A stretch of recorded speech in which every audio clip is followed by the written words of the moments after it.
घर टूटने पर सबसे ज्यादा नुकसान उस औरत का होता है जो दूसरों की बातों में आकर अपना हंसता खेलता परिवार उजाड़ लेती है, लेकिन अंत में उसका कोई नहीं होता।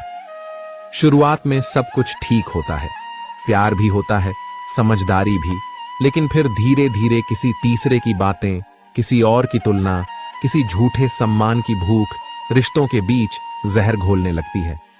कुछ औरतें इसी जहर में जीने लगती हैं। उन्हें लगता है कि अब वो किसी से कम नहीं। हर बात में सवाल, हर बात में ताना, हर बहस में खुद को सही साबित करने की जिद। वो भूल जाती हैं कि रिश्ता बराबरी से चलता है, हुकूमत से नहीं।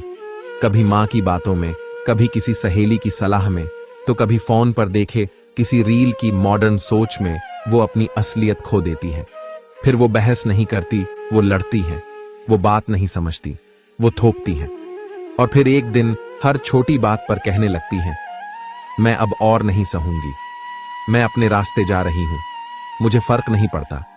वो भूल जाती हैं कि रिश्तों को बचाने के लिए झुकना कोई हार नहीं होती, पर जिद और घमंड की आग में वो अपना ही घर जला देती हैं।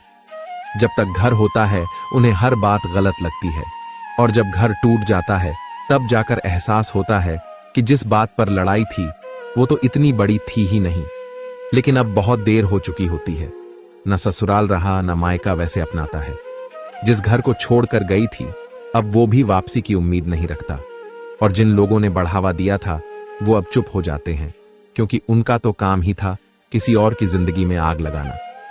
फिर एक दिन वही औरत दूसरों के बच्चों को स्कूल जाते देख रोती है, बाजार में पति पत्नी को साथ चलते देख सिसकती है, पर अब उस रोने की कोई कीमत नहीं होती, क्योंकि एक जिद, एक बहकाव, एक झूठा सेल्फ रिस्पेक्ट उसके सारे रिश्तों को निगल चुका होता है।